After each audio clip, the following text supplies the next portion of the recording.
രണ്ടു മാസം മുൻപായിരുന്നു കലാകാരനും മിമിക്രി താരവും സിനിമാ നടനുമായ നവാസിന്റെ മരണം സംഭവിച്ചത്.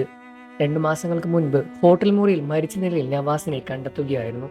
ചോറ്റാനിക്കരയിൽ ഒരു സിനിമാ ഷൂട്ടിങ്ങിന്റെ ഭാഗമായി പോയി ഹോട്ടലിൽ സ്റ്റേ ചെയ്യവെയാണ് നവാസ് മരണം സംഭവിക്കുന്നത്. ഹൃദയാഘാതമായിരുന്നു താരത്തിന്റെ മരണകാരണം. താരം മരിച്ചത് സിനിമാ ലോകത്തും മലയാളികൾക്കും എല്ലാവർക്കും വലിയൊരു ഞെട്ടൽ തന്നെയാണ് ഉണ്ടാക്കിയത്. അതിലും പ്രേക്ഷകരെല്ലാവരും തന്നെ ഏറ്റവും അധികം ആശങ്കപ്പെട്ടതും ഇനി ഭാര്യ രഹന എങ്ങനെ ഈ ഒരു അവസ്ഥയിൽ നിന്നും മറികടന്ന് പിന്നീട് ജീവിതത്തിലേക്ക് തിരിച്ചു വരും എന്ന് തന്നെയായിരുന്നു. കാരണം ഇരുവരും അത്രമേൽ നല്ല പ്രണയത്തിൽ തന്നെയായിരുന്നു. നവാസിക്ക് ഇല്ലാതെ തനിക്ക് ജീവിക്കാൻ സാധിക്കില്ല എന്ന് രഹന പലയിടങ്ങളിലും തുറന്ന് സംസാരിച്ചിട്ടുമുണ്ട്. ഇതേ കാര്യം നവാസും പലയിടങ്ങളിലായി സോഷ്യൽ മീഡിയ വഴിയും പുറത്തുവിട്ടിട്ടുണ്ട്.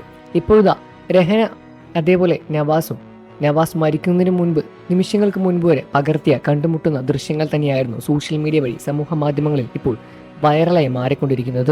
രഹനയും നവാസും ഒരുമിച്ചുള്ള അവസാന ദൃശ്യങ്ങൾ മക്കൾ സോഷ്യൽ മീഡിയ വഴി പുറത്തുവിടുകയായിരുന്നു. ഒരു വിവാഹ ചടങ്ങിന്റെ ദൃശ്യങ്ങൾ തന്നെയായിരുന്നു അത്.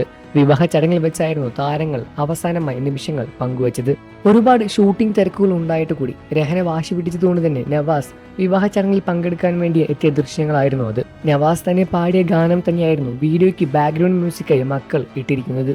അവിടെയെല്ലാം തന്നെ വാപ്പ വളരെയധികം ആരോഗ്യവാൻ തന്നെ ആയിരുന്നു എന്നും അവിടെ നിന്ന് ലൊക്കേഷനിലേക്ക് വാപ്പയും വീട്ടിലേക്ക് ഉമ്മയും മടങ്ങി എന്നാണ് മക്കൾ അതിലൂടെ അറിയിച്ചത്. ഇത് അവസാന കാഴ്ചയാണെന്ന് ആരും തന്നെ അറിഞ്ഞിരുന്നില്ല എന്നും വാപ്പച്ചിയും ഉമ്മച്ചിയും ഇപ്പോൾ രണ്ട് ലോകത്ത് നിന്ന് പരസ്പരം പ്രണയിക്കുകയാണ് എന്നുമാണ് മക്കൾ പുറത്തുവിട്ടത്. മക്കളുടെ ഫേസ്ബുക്ക് പോസ്റ്റ് ഇങ്ങനെയാണ്: പ്രിയരെ, ഇത് ഇടവേളയിൽ വാപ്പച്ചി ഉമ്മച്ചിക്ക് പാടിക്കൊടുത്ത പാട്ടാണ്. ജൂലൈ 31 വാപ്പച്ചിയും ഉമ്മച്ചിയും അറ്റൻഡ് ചെയ്ത വീഡിയോയുടെ കല്യാണ വീഡിയോയാണ്. അതായത് വാപ്പച്ചി മരിക്കുന്നതിന്റെ തലേ ദിവസം എടുത്ത വീഡിയോയാണിത്.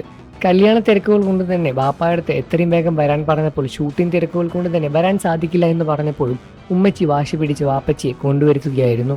വാപ്പച്ചിയെ കാണാൻ വേണ്ടിയായിരുന്നു ഉമ്മച്ചി അത്രയും അധികം പറഞ്ഞ് വിളിച്ചു വരുത്തിയത്. ഉമ്മച്ചിയെ കാണാൻ വേണ്ടി വാപ്പയും ഓടിയെത്തി. വാപ്പ വളരെയധികം ഹെൽത്തി ആയിരുന്നു. രണ്ടുപേരും അറിഞ്ഞിരുന്നില്ല അതാണ് അവർ തമ്മിൽ അവസാനമായി കാണാൻ പോകുന്ന നിമിഷങ്ങൾ എന്നത്. വാപ്പ ലൊക്കേഷനിലേക്കും ഉമ്മച്ചി വീട്ടിലേക്കും മടങ്ങുകയായിരുന്നു. വാപ്പച്ചിയും ഉമ്മച്ചിയും ഇപ്പോൾ രണ്ട് ലോകത്ത് നിന്ന് പരസ്പരം പ്രണയിക്കുകയാണ്. ഏറ്റവും ഭംഗിയുള്ളതും ശക്തിയുമുള്ള പ്രണയമെന്നാണ് മക്കൾ വാപ്പച്ചിയുടെയും ഉമ്മച്ചിയുടെയും പ്രണയത്തിന് കുറിപ്പായി എഴുതിയിട്ടിരിക്കുന്നത്. നവാസിന്റെ മക്കളുടെ ഈ ഒരു കുറിപ്പ് ഏവരുടെയും കണ്ണു നിറയിക്കുന്നത് തന്നെയാണ്. എല്ലാവരും തന്നെ ഈ ഒരു കുറിപ്പ് കണ്ട് വളരെയധികം സങ്കടത്തോടു തന്നെയാണ് നവാസിനെ ഓർക്കുന്നത്. ഭാര്യ രഹനയ്ക്കും മക്കൾക്കും തീരെ നഷ്ടം തന്നെയാണ് നവാസ്. ഇന്നത്തേക്ക് നവാസ് മരിച്ചിട്ട് 2 മാസം പിന്നിട്ടിരിക്കുകയാണ്. ഇപ്പോഴും നവാസ് വിട്ടുപോയി എന്നൊരു ഓർമ്മ മാത്രമാണ് നമ്മൾക്കുള്ളൂ. എന്നാൽ അത് ജീവിതത്തിൽ യഥാർത്ഥമായി കാണാൻ ഇന്നും സാധിച്ചിട്ടില്ല. ഇപ്പോഴും നവാസിനെ സംബന്ധിച്ചുള്ള ഓർമ്മകൾ തന്റെ പ്രിയപ്പെട്ട മനസ്സിൽ നിന്നും മാഞ്ഞിട്ടില്ല എന്ന് തന്നെയാണ് സത്യം. നിങ്ങൾക്ക് നവാസിനെ ഇഷ്ടമാണെന്ന കാര്യം വീഡിയോയ്ക്ക് താഴെ കമന്റ് ചെയ്ത് പറയുക. വാർത്തകളും വിശേഷവും എത്രയും പെട്ടെന്ന് അറിയാൻ നമ്മുടെ വീഡിയോ ഒന്ന് ലൈക്ക് ചെയ്ത് ചാനൽ ഇപ്പോൾ തന്നെ സബ്സ്ക്രൈബ് ചെയ്ത് സപ്പോർട്ട് ചെയ്യണം ഫ്രണ്ട്സ്.